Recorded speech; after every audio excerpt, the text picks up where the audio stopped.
என்னை தோற்கடிக்க வேண்டும் என்பதுதானே உங்கள் எண்ணம். என்னை தோற்கடிப்பதாலே உங்களுக்கு கிடைக்கிற லாபம் என்ன? என்னை தோற்கடிப்பதாலே நீங்கள் எதை தூய்மைப்படுத்தப் போகிறீர்கள்? என்னை தோற்கடித்து விட்டால் உங்களுடைய எந்த கொடி வானத்திலே பறக்கப் போகிறது? துணிவோடு நீங்கள் இருப்பீர்களானால் பணத்தையும் கொடுத்து வெங்கடேச பெருமாள் படத்தை வைத்தார்களாம். ஆக உங்களுக்கு என்னை எதிர்க்க வக்கில்லை, வழியில்லை. 7 மலை ஏறி அவர் அழைத்துக் கொண்டு வருகிறீர்கள். பரவாயில்லை, அவர்தானே வருகிறார், வரட்டும். ஆக என்னை எந்த அளவுக்கு உயர்த்திருக்கிறீர்கள்? ஒரு சாதாரண அரசியல் கட்சியில உள்ளவர் என்று கூட மதிக்கவில்லை.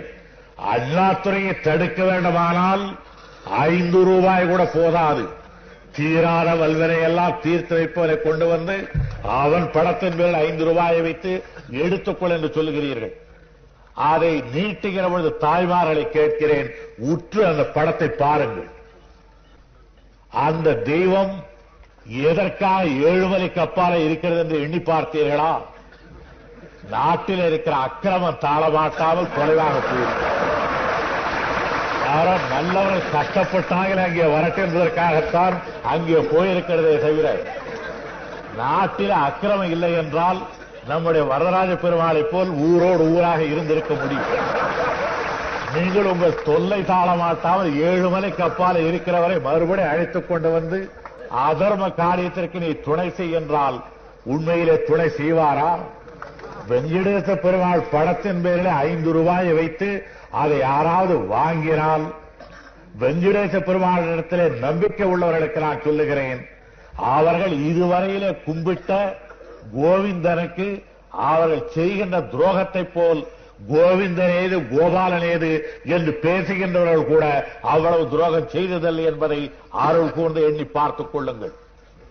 கற்பூரத்தை கொளித்து கோயிலில் அடித்துவிட்டு 4 ரூபாய் நான் வாங்கியதில்லை என்று பொய்ச்சத்தியம் செய்பவனை கூட சாதாரணமாக கருதலாம். வெங்கடேச பெருமாள் படத்தை வைத்து அதன் பிறகு 5 ரூபாய் நோட்டை வைத்து அதை எடுக்கப் போகிற நேரத்தில் தாய்மார்களும் பெரியவர்களும் ஒரு தடவை முகத்தை பாருங்கள். வெங்கடேச பெருமாள் எதற்காக இருக்கிறார் என்பதை பாருங்கள். 5 ரூபாய் நோட்டு வாங்கி கொடுக்கவா இருக்கிறார்? கையால் பிடிப்பு வந்தால் அவரை கும்பிட்டால் நீங்கும் என்கிறார்கள். புத்தி கோளாறு ஏற்பட்டால் அவரை கும்பிட்டால் நீங்கும் என்கிறார்கள். சொத்து இல்லாதவர்கள் அந்த கோயிலுக்கு போய் வந்தால் அறவழியிலே சொத்து சம்பாதிக்கலாம் என்கிறார்கள். பக்தர்கள் பல மாதிரி அதை பற்றி சொல்லுகிறார்கள். அப்படிப்பட்ட ஒரு தேவரையை கொண்டு வந்து 5 ரூபாய் நோட்டை அதன் மேலே வைத்தால் நான் இதை கூட எண்ணி இருப்பேன். 5 ரூபாயாவது எடுத்துவிட்டு வெறும் வெங்கடேச பெருமாளை காட்டியிருந்தாலாவது வெங்கடேச பெருமாளுக்கு மதிப்பு இருக்கிறது என்று எண்ணுவேன். எனக்கு இப்பொழுது எதற்கு மதிப்பு என்றே தெரியவில்லை. 5 ரூபாய் நோட்டுக்கு மதிப்பா, வெங்கடேச பெருமாளுக்கு மதிப்பா, இந்த 2 ஒன்றின் மேல் ஒன்று வைக்கிறார்களே அது மதிப்பா என்று தெரியவில்லை. அதைவிட கூடா நட்பா இது? என்னுடைய முகத்தை பார்க்கிற நேரத்தில் 5 ரூபாய்க்காகவா நமக்காக பாடுபட்ட ஒருவனுக்கு கெடுதல் செய்தோம் என்று உங்களை உறுத்தாதா? எண்ணி பாருங்கள். இல்லை, இவ்வளவுக்கும் பிறகு எடுத்துக்கொள்ளத்தான் வேண்டும் என்று கருதினால் அதை சில பேர் செய்ததைப் போல் திருப்பியாவது கொடுங்கள். அதில் இருக்கிற அந்த பாவத்தை போக்கி நல்ல காரியத்திற்கு பயன்படுத்துவதற்கு நாங்கள் அதை உபயோகப்படுத்துகிறோம்.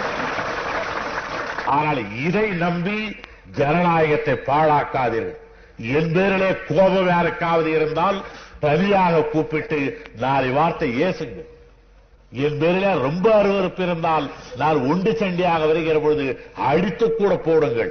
ஆனால் நாட்டை பாழாக்காதீர்கள். உனக்கு என்ன இந்த காங்கிரஸ் ஆட்சி இடத்திலே இவ்வளவு பெரிய கோபம் என்று யாராவது நீங்கள் கேட்பீர்களானால் நான் சொல்லுவேன், காங்கிரஸ் என்ற கட்சியின் பேரிலே கூட அல்ல. இடுப்பிலே நாம் கட்டிக்கொண்டிருக்கிற வேட்டி வெள்ளையாகத்தான் எடுத்து கட்டுகிறோம். நடந்து போகிற பொழுது அந்த வேட்டி தானாக அவிழ்ந்து போய் குப்பை கூடத்திலே விழுவதில்லை. ஊரில் இருக்கிற குப்பை கூடம் எல்லாம் காற்றாலே அடிக்கப்பட்டு வேட்டியிலே ஒட்டிக்கொள்கிறது. ஒட்டிக்கொண்ட உடனே இது என்னுடைய வேட்டி, இந்த அழுக்கு எங்கள் ஊர் அழுக்கு இருக்கட்டும் என்றால் சும்மா இருக்கிறோம். வெளுப்பவன் அழைத்து அதை கலைந்து போடவில்லையா? வெளுத்து கொடுங்கள் என்று கேட்கவில்லையா? அவரவரை எடுத்துக்கொண்டு போய் ஆற்று தண்ணீரிலே அழுந்த தோய்த்து கற்பாடிலே ஓங்கி துவைக்கிற பொழுது பக்கத்தில் நின்று கொண்டு, அப்பா அப்படி அடிக்காதே, அது 6.25 ரூபாய் வேட்டி, நான் அருமையாக வாங்கியது, அதை அந்த அடி அடிக்காதே என்று சொன்னால் சொல்ல மாட்டோம். சொன்னால் வெளுப்போர் என்ன சொல்லுவான்? ஐயா, நீ ஏற்றி வைத்திருக்கிற அழுக்கு இந்த அடிக்கு கூட போகாது போல இருக்கிறது. இது இன்னமும் வெள்ளாவி வைத்து எடுத்தால்தான் அழுக்கு போகும் போல இருக்கிறது, எண்ணெய் ஜிகண்டு ஏறிவிட்டது என்றல்லவா சொல்லுவான். அதே போல ராஜாஜி அவர்கள் காங்கிரஸை கடுமையாக தாக்குகிறாரே என்று நேரு பண்டிதர் மற்றவர்களும் ஐயோ இந்த அடி அடிக்கிறாரே என்றால் அதில் இருக்கிற எண்ணெய் ஜிகண்டு அவருக்கு தெரிகிறது. அடிக்கிறது அவருக்கு என்ன வேட்டியின் பேரிலா கோபம், எண்ணெய் ஜிகண்டின் பேரிலே கோபம். ஆனால் சில பேர் வேட்டி அழுக்கானாலும் சுலபத்தில் எடுத்து போட மாட்டார்கள். மேல் பக்கத்தில் அழுக்கானால் உள்பக்கத்தில் மடித்துவதால் கட்டிக் கொண்டிருப்பார்கள். இடுப்பு பக்கத்தில் அழுக்கானால் கால் பக்கத்தில் கட்டிக்கொள்வார்கள், கால் பக்கத்தில் அழுக்கானால் இடுப்பு பக்கத்தில் கட்டிக்கொள்வார்கள். இது உனக்கு எப்படி இவ்வளவு விவரமாக தெரியும் என்று நீங்கள் கேட்பீர்கள். எனக்கே அது பழக்கம். எனக்கு அந்த பழக்கம் ஏற்பட்டது என்னுடைய குருநாதன் அருள் பெரியார் ராமசாமிக்கு அந்த பழக்கம். ஆகையினால்தான் அந்த விஷயத்தை அவ்வளவு விவரமாக நான் சொன்னேன்.